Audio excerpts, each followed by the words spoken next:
When a jihadist slaughters someone in broad daylight, citing the Qur'an and screaming Allahu Akbar, the point he's trying to make is usually pretty clear.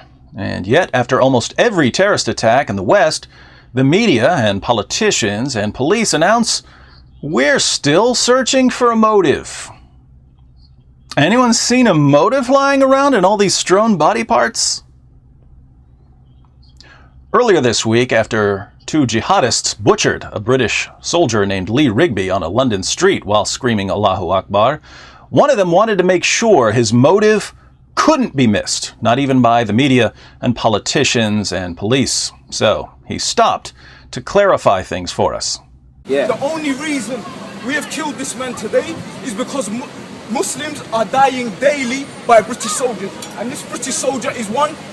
So, British soldiers are killing Muslims in Muslim lands. What does this have to do with killing Lee Rigby?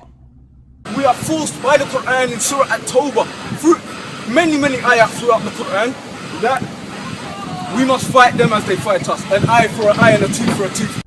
That was Michael Adebolajo, a convert to Islam and a former associate of Anjum Chowdhury. He's given us two reasons for killing Rigby. One, British soldiers are killing Muslims, and two, the Quran commands Muslims to fight those who fight them. Now, his first claim is obviously correct. British soldiers are fighting at least some people who believe in Islam. But not everyone agrees with his second claim, that the Quran commands Muslims to fight those who fight them. Just ask world-renowned Quran scholar and Islamic theologian, Prime Minister David Cameron. There is nothing in Islam that justifies this truly dreadful act. Well, I can think of something in Islam that would justify the attack. It's called the Quran. In the clip we saw, Adebolajo refers specifically to Surah At-Tawbah, that's chapter 9 of the Quran, which is filled with commands to fight unbelievers. Surah 9, verse 29, fight those who do not believe in Allah. Surah 9, verse 73, O Prophet, strive hard against the unbelievers and the hypocrites and be unyielding to them. Surah 9, verse 111, surely Allah has bought of the believers their persons and their property for this, that they shall have the garden. They fight in Allah's way, so they slay and are slain. Believers, i.e. Muslims, fight in Allah's way, so they slay and are slain. What did Adebolajo do? He killed someone and then got shot by police. But I'm sure it had nothing to do with the Quran explicitly commanding him to kill and get killed in the very chapter he cited as his reason for killing and waiting around for police to show up and shoot him. I invite everyone to read chapter 9 of the Quran, the last major chapter that Muhammad delivered to his followers. It's basically one long call to jihad and one long condemnation of Muslims who refuse to fight unbelievers.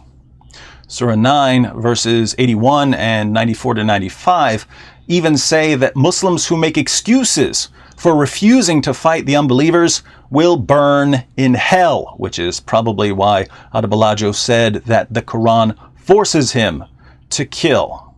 We are forced by the Quran in Surah At-Tawbah. Forced by the Quran, forced by the Quran, forced by the Quran. Prime Minister Cameron doesn't seem to understand any of this, but maybe Boris Johnson, the mayor of London, has a better grasp of jihad.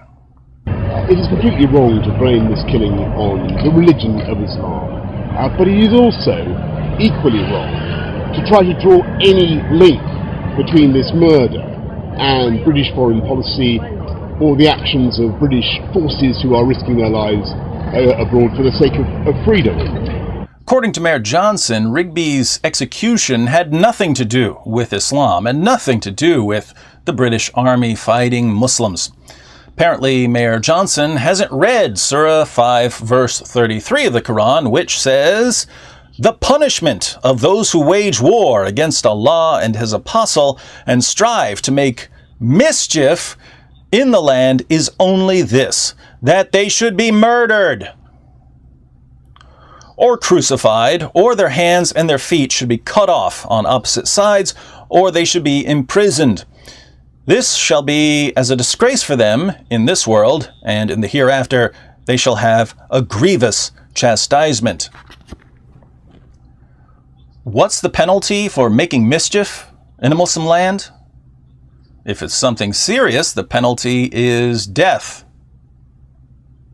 Who was Lee Rigby? He was a machine gunner in the British Army. He had a tour in Afghanistan, and more recently he was recruiting more soldiers to go to places like Afghanistan. By the way, bringing a non-Muslim military into a Muslim land to interfere in Muslim affairs is the most extreme form of mischief making, according to Islam. The penalty is death. The Quran even tells Muslims how to kill in order to spread fear. In Surah 8, verse 12, Allah declares, "I will cast terror into the hearts of those who disbelieve. Therefore, strike off their heads and strike off every fingertip of them." Strike off their heads and their fingertips. Don't just kill them, mutilate them. But Rigby's beheading and mutilation had nothing to do with Islam, right, Mayor Johnson? How could this be any simpler? There are only two ingredients in this recipe for terrorism. Take 1 cup of the Quran, add a tablespoon of mischief making, stir together, and wait for the attack.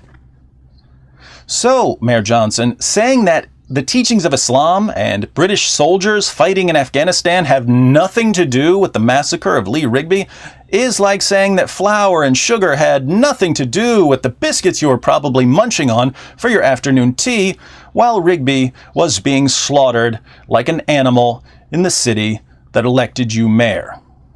The fault lies wholly and exclusively in the warped and deluded mindset of the people who did it. Yeah, you and Mr. Cameron are the authorities on deluded mindsets. Do you guys have any strategy at all for dealing with terrorism in the UK? We will never give in to terror or terrorism in any of its forms. You'll never give in to terror? You already have, Mr. Cameron. The moment you decided to protect an ideology that calls for the annihilation of your civilization and the violent subjugation of your citizens, you gave in to terror.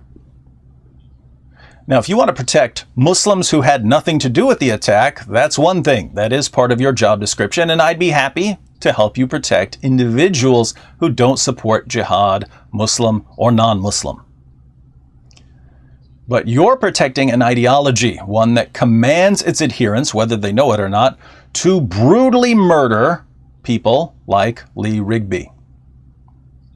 Instead of using your position to promote open discussion of this ideology, you use it to tell millions of people that anyone who obeys the Quran's clear commands to kill has somehow betrayed the religion that ordered him to kill. This was not just an attack on Britain and on the British way of life.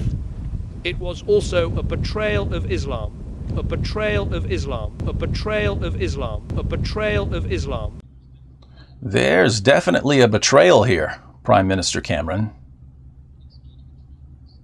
But it's not a betrayal of Islam.